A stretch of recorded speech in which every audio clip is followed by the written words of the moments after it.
Kapan jadi presiden Indonesia, bro? Jujur deh, bro. Ya selalu ada dalam pikirannya, selalu pasti soal rakyat. Kelihatannya kemarin seperti ada masalah tuh, ada yang tidak setuju dengan gerakan bro itu.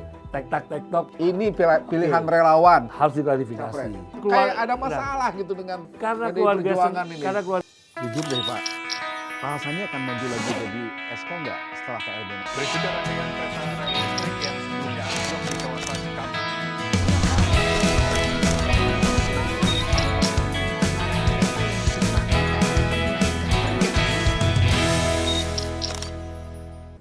Halo good people, kita tahu beberapa waktu yang lalu Pak Jokowi kemarin mengendorse calon presiden yang akan datang.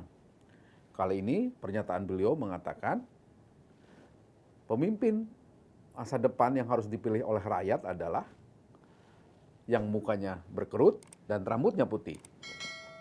Pernyataan ini tentu ditafsirkan macam-macam oleh berbagai kalangan.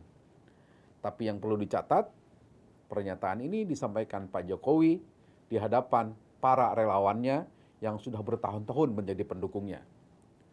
Kali ini saya akan berbincang-bincang dengan salah satu relawan yang sudah sekian lama menjadi pendukung Pak Jokowi.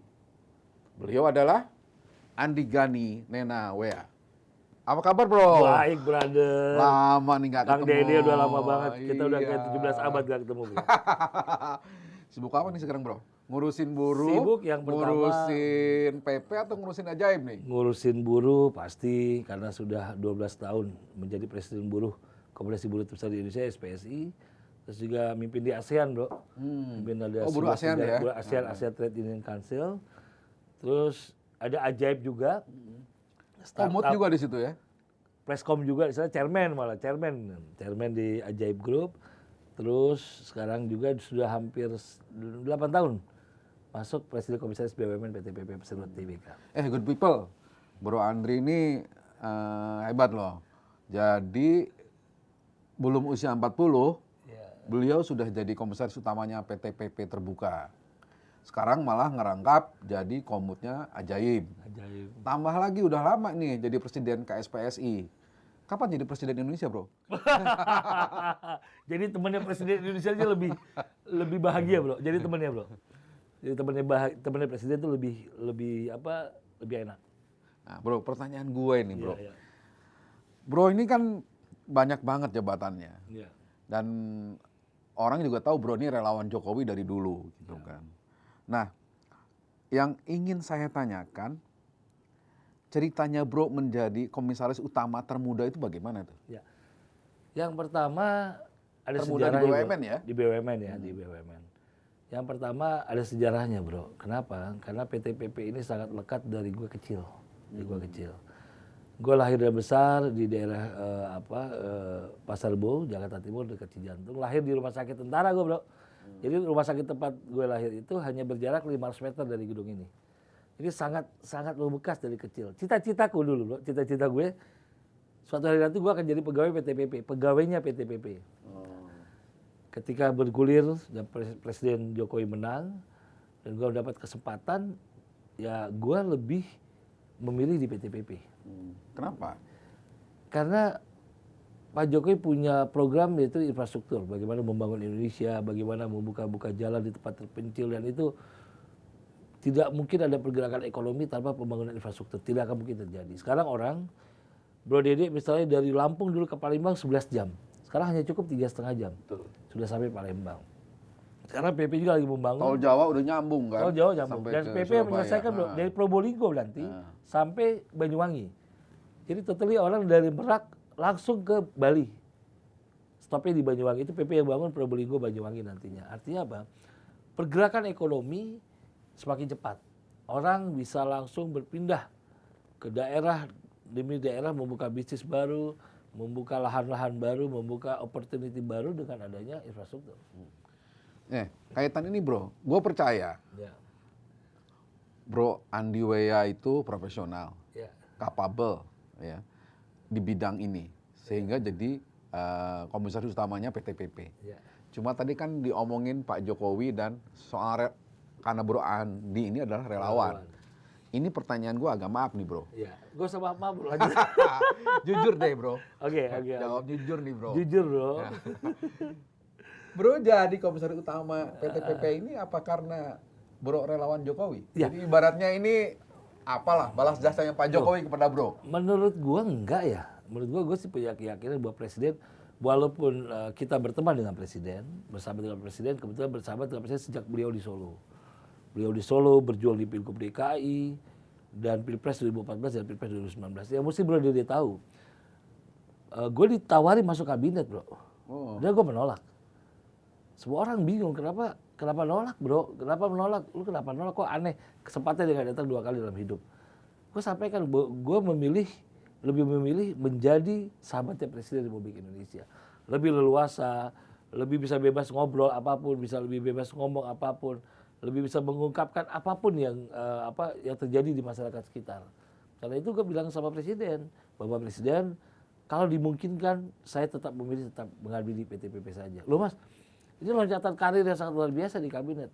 Menurut saya lebih nyaman menjadi temannya presiden, dan itu membingungkan banyak politisi pada waktu itu. Ketika gue memilih. Pertanyaan gue ini bro, intinya adalah ini kan kemarin ICW misalnya merilis. Oh oke. Katanya dari sekian komisaris utama BUMN itu 46 orangnya adalah bekas relawan dan tim ses. Bro bayangin, jadi publik mesti tahu. Heeh. 46 dari sekian mungkin ada 1000.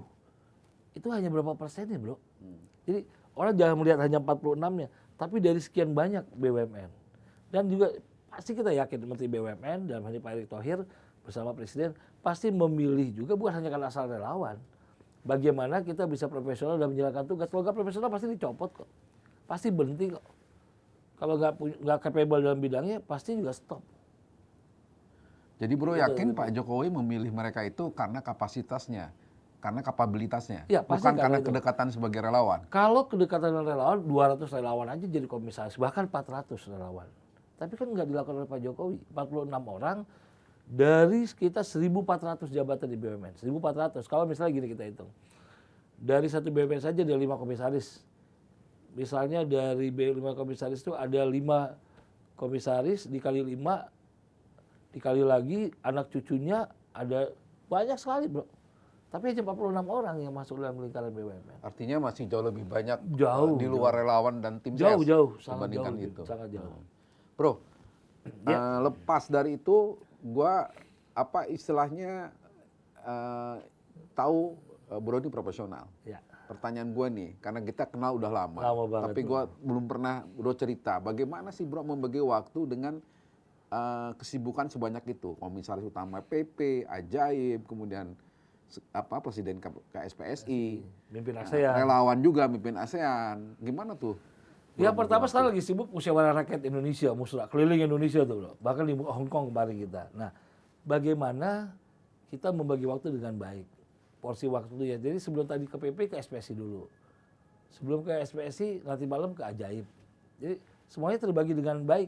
Kalau memang kita tidak mampu melakukan hal itu, lepas aja salah satu. Simpel aja bro. Kalau jangan sampai kita nggak mampu, kita paksakan. Nggak boleh, menyiksa diri bro namanya. Jadi pengabdian itu yang paling penting. Pengabdian yang merasa bahwa kita menjadi orang yang berguna buat bangsa dan negara, buat sesama, itu jauh lebih berharga dari segalanya. Cuma kan ada satu hal yang membuat, menurut gua ya, ini bertolak belakang nih. Ya. Di satu sisi bro adalah pimpinan Demonstran. lembaga buruh, pimpinan demonstran. Pernah gua lihat bro ada di depan istana juga kan. Nah di sisi lain bro adalah komisaris perusahaan negara, gitu kan. Bahkan relawan Jokowi, itu nggak konflik tuh.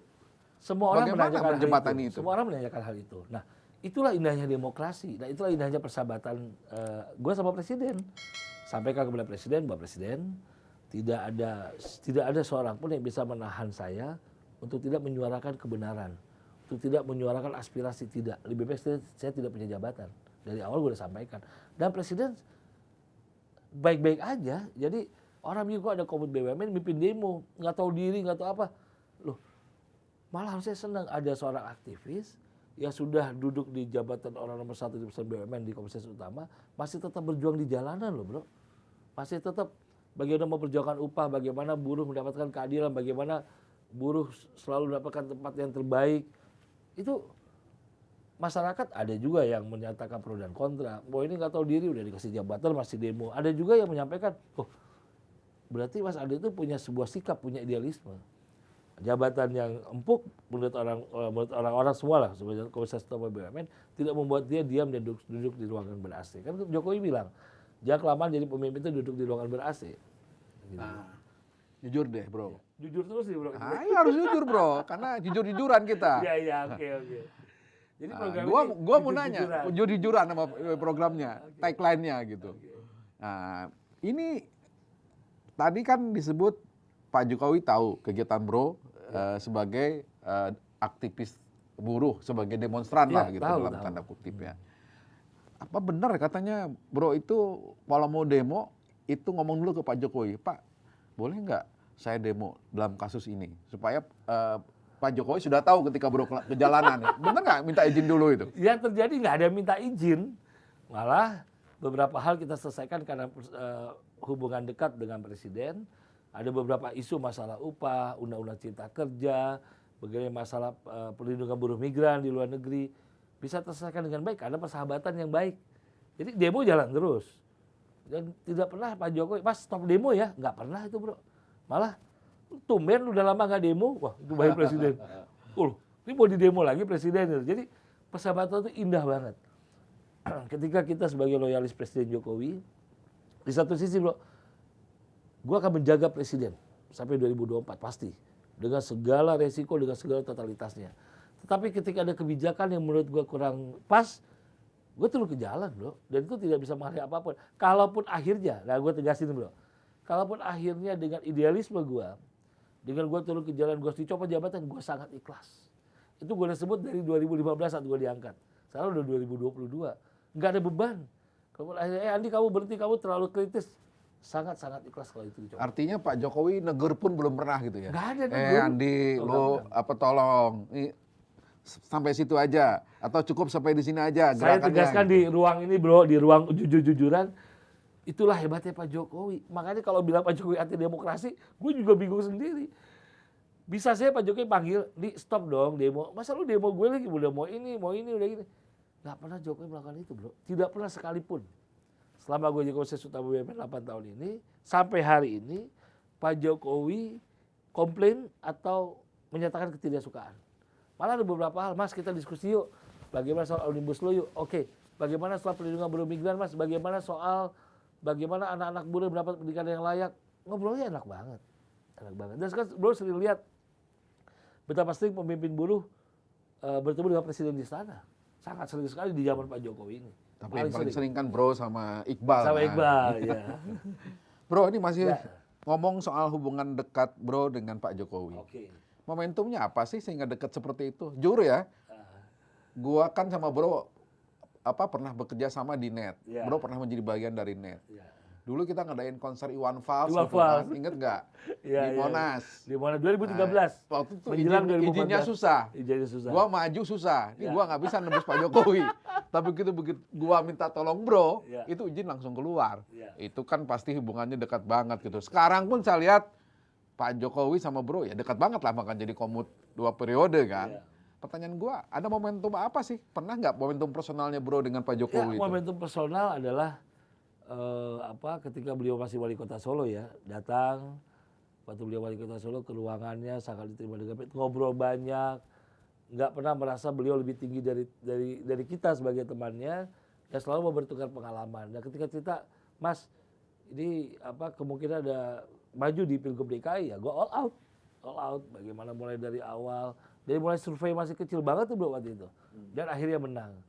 Ketika itu Tuhan memberkahi, maju lagi menjadi Pilpres di 2014. Gue mendampingi terus. Maju lagi Pilpres 2019, gue setia terus mendampingi. Karena gue punya keyakinan, walaupun orang banyak benci sama Pak Jokowi dan banyak juga yang senang, gue pastikan Pak Jokowi ini orang baik banget. Ya selalu ada dalam pikirannya, selalu pasti soal rakyat. Gue agak terharu kalau ngomong gitu loh. Good people, Bro Andi ini adalah salah satu putranya Pak Yakob Dumawea, tokoh buruh dan menaker ya, zaman Ibu Mega. ini pertanyaan berikutnya ada hubungannya dengan partainya Ibu Mega nih. Oke. Partai gua juga, Bro. Oh iya, makanya. Gua PDI Perjuangan, Bro. Pertanyaan gua, apakah cara Bro sekarang bermain dalam tanda kutip bermain politik ya, relawan, itu ada benturan nggak dengan PDIP? Kelihatannya kemarin seperti ada masalah tuh, ada yang tidak setuju dengan orang gerakan melihat Bro itu. tek-tok antara diganti dengan Pak Sekjen PDI Perjuangan, Pak Hasto, dengan Bro, kita ini keluarga. Kalau keluarga tuh biasa ada perbedaan pandangan. Jadi gua nggak pernah merasa ada beda jauh, karena bagaimanapun almarhum Ayahanda adalah salah satu pendiri partai PDI Perjuangan. Merasakan begitu getirnya perjuangan partai dari bawah. Dari mulai kita nggak dibenci sekali Orde Baru, sulit bergerak ke sana kemari.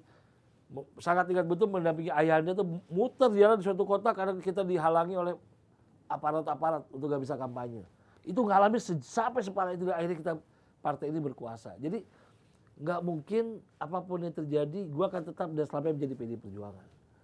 Walaupun orang menyampaikan, oh Mas Andi katanya ini ya, dekat sekali dengan partai buruh nih.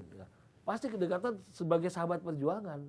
Bagaimanapun, gue sangat menghargai niat baik teman-teman buruh mempunyai lembaga, mempunyai wadah politik baru, dan mereka bisa berkiprah di parlemen. Ya perjuangan buruh yang selama hampir 12 tahun gue sama Iqbal mimpin di jalanan, bisa mulai berpindah ke parlemen. Aksi jalan tetap menjadi pilihan. Tetapi ketika dia punya wakil di sana, itu sangat lebih baik. Bro. Jadi partainya Bro masih PDI Perjuangan ya? Sekarang dan selamanya PDI Perjuangan. Gue pastikan itu. Jadi relawan dan musra ini menjagokan nama, akhirnya kapan itu akan disimpulkan atau digolkan atau dinyatakan ini pilihan relawan, pilihan musra, harus diklarifikasi. Capres. Itu akan ujungnya akan itu bukan pilihan musra, ini pilihan rakyat. Ya, yang hadir di musra itu, Bro Dede, bukan hanya relawan. Jadi banyak salah kaprah media meliput ini musrel relawan. Relawan yang hadir itu hanya 40%. 60% itu ada guru, ada kaum milenial, ada kaum pedagang. Jadi di setiap daerah, Bro, persentasenya itu 30-40% relawan, 60% masyarakat umum. Jadi itu musyawarah rakyat Indonesia.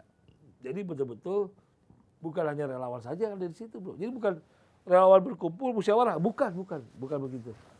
Jadi hanya 40% relawan yang tapi hadir. Nantinya kan akan muncul nama yang diajukan oleh di ujung relawan nanti, dan musra pada saat ini. dibuka di Bandung oleh Pak Jokowi di musra pertama di Jawa Barat, Pak Jokowi dia akan ditutup di Jakarta, rencananya kita di Istora Senayan. Itu akan muncul satu nama. Kita akan sebutkan 5 nama capres dan cawapres. Oh, tapi tidak menentukan si ini. Oh, nggak boleh menentukan. Ininya relawan kan enggak? itu domainnya parpol. Jagoannya relawan enggak? Enggak, itu domainnya parpol. Tapi kan dengan nomor urut itu tahu dong keinginannya masyarakat Indonesia ikut musra. Bukan relawan sekali lagi. Jadi masyarakat yang ikut musyawarah rakyat punya pilihannya loh. Ini partai-partai kita serahkan. Kan kita keliling, Bro. Kita ke Pak Prabowo, kita ke Pak Erlangga, kita nanti ke KIB, ke beberapa partai lainnya, dan bahkan ya pasti ke PDI Perjuangan. Kapan dengan PDI Perjuangan ketemu? Sedang berkomunikasi, Bro. Semua menanyakan kapan nih, Mas, Bro. Pastinya keluarga besar kan tidak perlu komunikasi penjajakan langsung datang. Karena Kayak ada masalah gitu dengan PDI Perjuangan ini. Karena keluarga sendiri itu pasti akan mengalir dengan baik. Pasti akan ada waktunya. Semua tanya, Bro, kok PDI-nya belum diduluin, Mas? Kok PDI? Oh, karena itu keluarga gitu. Kalau keluarga ya namanya keluarga, ya kita ke teman-teman lain dulu, ya pasti keluarga itu menjadi yang utama. Tapi dari sekian nama yang keluar, Bro, itu menurut Bro, menurut relawan, dan dari ibaratnya kalau istilahnya itu, kalau orang bilangnya tanda tanya dan dari Pak Jokowi, itu yang paling menonjol dari hasil musra siapa? 2 nama menonjol di sampai pusat 8 berkejar-kejaran Pak Ganjar dengan Pak Prabowo. 2 nama itu yang paling berkejar-kejaran. Lalu di Wapres itu ada Pak Erlangga, Pak Mahfud, Asep dan Erick Thohir. Ridwan Kamil dong. Ya, Ridwan Kamil dari RK. Jadi ada 5 yang selalu bertukar. Dan ada Sandiaga Uno juga ada. Saling bertukar posisi. Tapi yang konstan terus 1-1-2, 2-1, 1-2, 1-2 Ganjar dan Prabowo. Nah, kalau menurut Bro, Rambut putih. Itu rambut putih kan disebut. Itu sebenarnya Pak Jokowi itu sebenarnya itu bercanda atau ngasih kuis Oke. Atau memang itu apa semacam Nah. ya perintah gitu. Ini Gua yang nggak paling bisa bagus sampai gitu ya. begini, kalau- Pilih yang seperti ini. Kalau gue sudah mengikuti perjalanan Pak Jokowi sudah lama, gestur itu gue pahami. Siapa yang dimaksud? Karena ada beberapa parpol yang protes, termasuk PDIP. Itu nggak mengendorse gitu nggak bagus. Ada yang bilang presiden dulu aja Pak SBY atau sebelumnya Ibu Mega tidak pernah mengendorse Kan semua nama. presiden pasti punya pilihan yang berbeda. Meski Pak Jokowi nggak nyebut nama ya, hanya menyebut tandanya dulu juga kan seperti itu Artinya ketika presiden menyebut soalnya alamiah aja. Misalnya, oh kalau dia rambut uban pasti memikirkan rakyat dengan sangat baik. Oh kalau berkerut dia harus mikir. Tapi yang nggak berkerut juga harusnya juga mikir juga sebetulnya gitu loh. Jadi presiden tidak pasti presiden ini keinginan presiden menurut gue gue ini bukan dari Pak Jokowi ini menurut Andi Gani pasti ingin yang melanjutkan kepemimpinannya ke depan, orang yang bisa melanjutkan legasi kepemimpinan dan program pembangunan ke depan.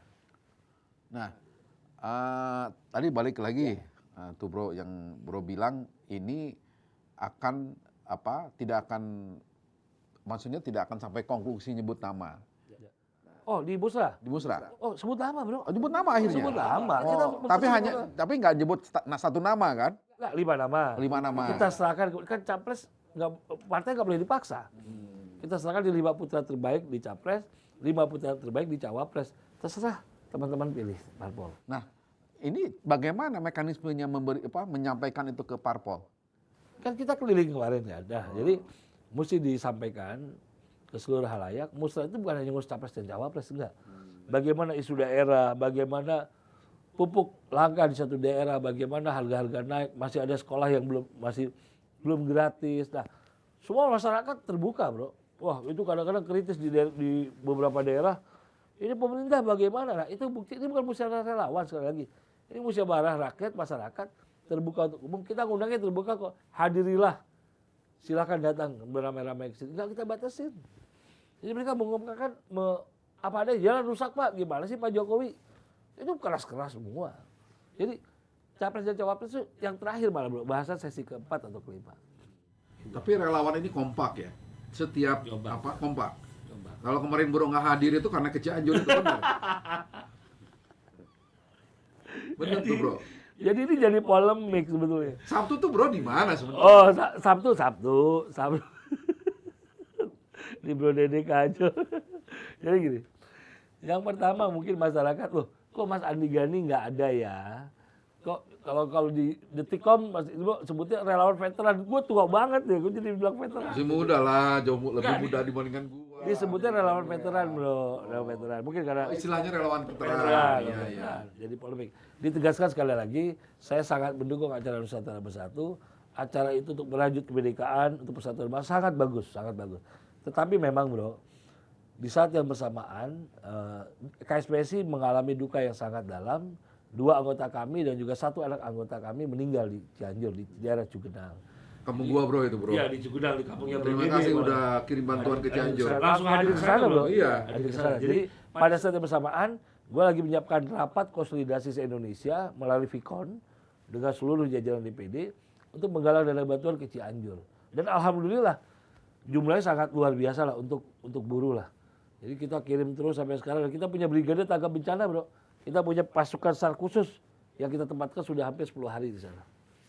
Di Cianjur. Sampai sekarang masih ada di sana. Fenomena ya, ada kekuatan, Relawan, Ada rela dan menawan. rela dan menawan. Harus berarti ganteng-ganteng ya dan cantik-cantik.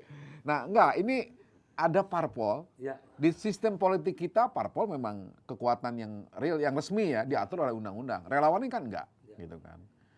Ini dan yang memimpinnya Andi Gani Wea nih, saya tahu nih gitu kan.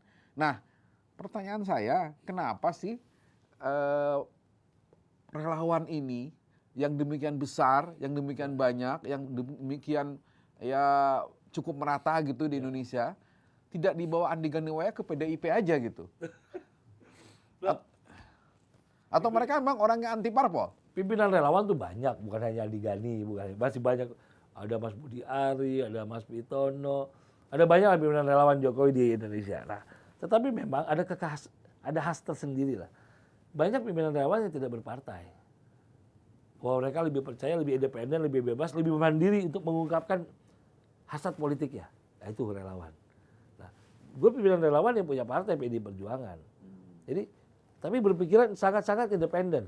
Jadi gue, karena itu banyak orang, kok beda ya relawan dengan partai? Ya bedanya di situ. Dia lebih bisa bebas mengungkapkan apapun, dia tidak terikat aturan, tidak terikat garis-garis tertentu, dia bisa mengungkapkan identitas politiknya dengan bebas. Itu bedanya. Bedanya dengan partai. Gak bisa juga, bro, namanya relawan, kesukarelaan, terus gue paksa-paksa. Nggak mungkin, nggak bisa.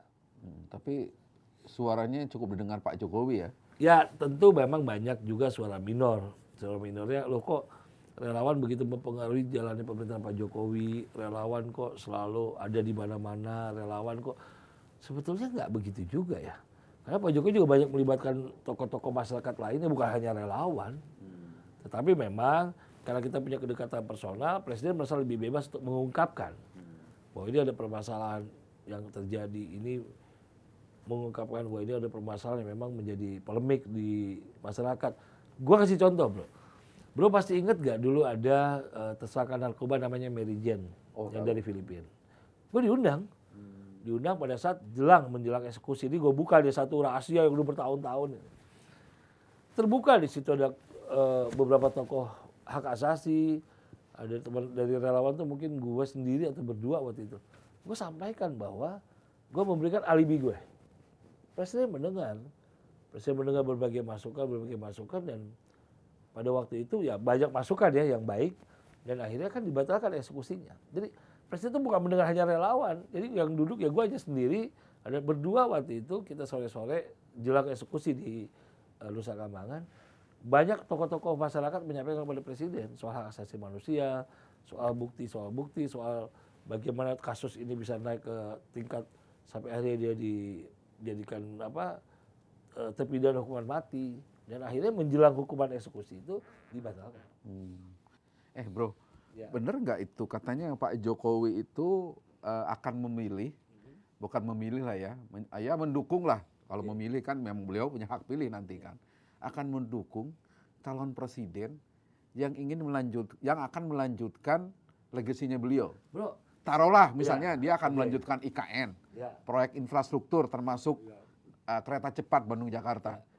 Bener itu ya? Katanya beliau ingin yang melanjutkan apa yang beliau sudah lakukan selama ini. Di seluruh dunia, di seluruh tahapan, di seluruh bidang apapun, pemimpin pasti ingin penggantinya melanjutkan apa yang sudah dilakukan.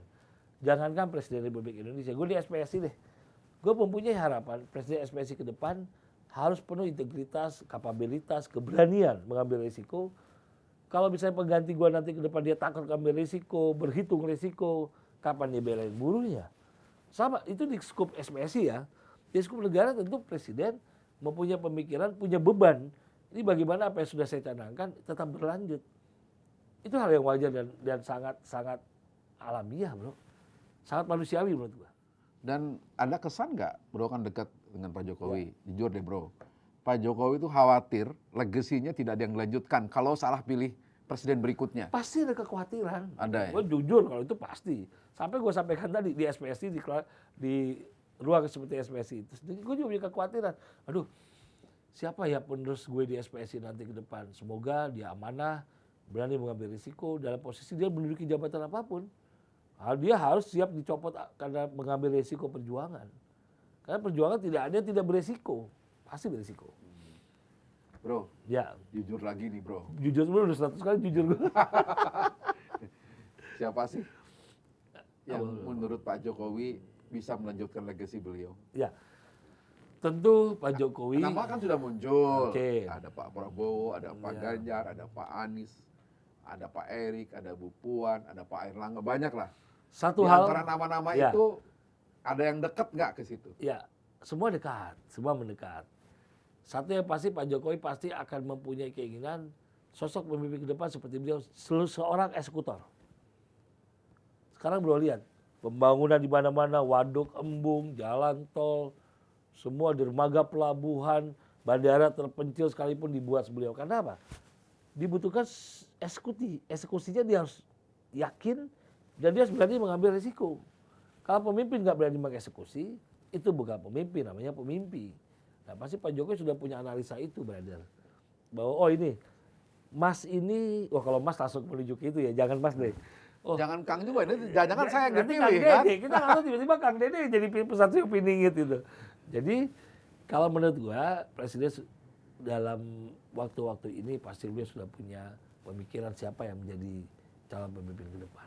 PDI Perjuangan sudah menetapkan dalam hasil Kongres bahwa seluruh keputusan mengenai calon presiden, calon wakil presiden adalah hak mutlak prerogatif Ketua Umum Ibu Megawati Soekarno Putri.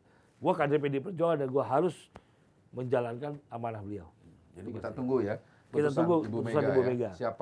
Siapa pilihan capres beliau. pilihannya Dan Bu PDI Mega Perjuangan. adalah sosok politisi yang gue kagumi dan rasional. Beliau tuh rasional bro. Kalau memang melawan arus dan itu benar, dan beliau yakin itu satu kebenaran, beliau lawan arus. Termasuk yang saya catat ya, koreksi kalau saya salah. Ketika beliau memutuskan Pak Jokowi sebagai calon presiden Itu PDIP. bukti yang luar biasa. Karena waktu itu orang masih berpikir, ini Iya. ibu pasti tetap ingin maju nih. Ibu nggak maju. Tiketnya dikasih ke Pak Jokowi. Rasional Bu Mega. Oh, ini situasi politik berkembang dengan cepat. Harus ada calon yang bisa mengimbangi situasi politik itu. Saya pilih Pak Jokowi. Langsung dikasih tiket ya. Dan jadi kalau orang sabarlah nunggu Bu Mega orang yang sangat rasional, nggak perlu diajar-ajarin, nggak perlu didorong-dorong, nggak perlu dipaksa-paksa. Beliau pasti akan mengambil keputusan terbaik di waktu yang terbaik. Jadi ojo ke susu ya, pendukung Ganjar ya. Ojo ke susu, ojo ke susu. Pada akhirnya akan diputuskan Pasti akan diputuskan Bu Mega. siapa kandidat Ya. terbaik PDIP Ya. yang jadi calon Ya.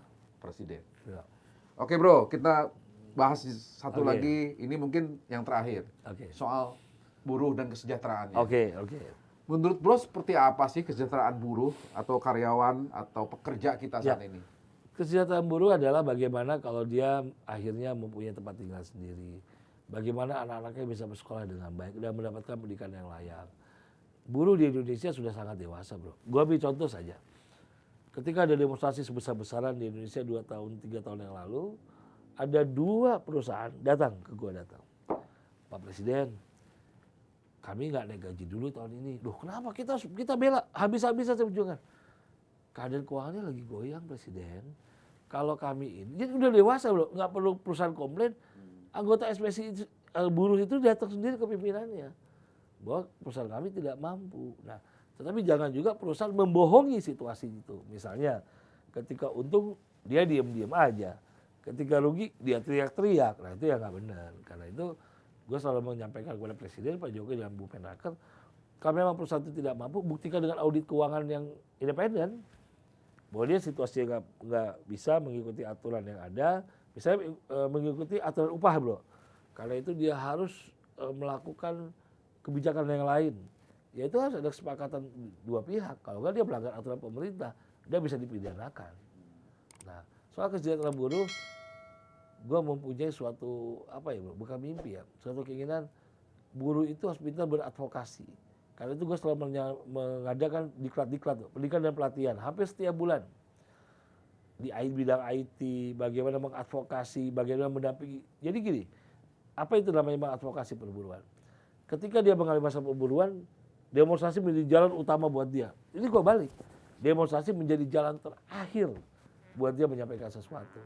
Kalau dia tidak mempunyai ilmu perburuan, tidak mempunyai dasar, wah yang penting demo dulu deh, keras-kerasan, pasti menang. Nah kalau dia bisa mengadvokasi diri dia sendiri, dia datang ke HRD. Yang Anda lakukan salah, Anda melanggar pasal sekian, undang-undang sekian. Nah itu yang gue inginkan. Bahwa buruh sudah sangat dewasa dan mampu mengadvokasi, dibantu oleh serikat pekerja, dan memang tahu bagaimana hak dan kewajibannya. Nah, kaitan dengan undang-undang Omnibus Law nih bro.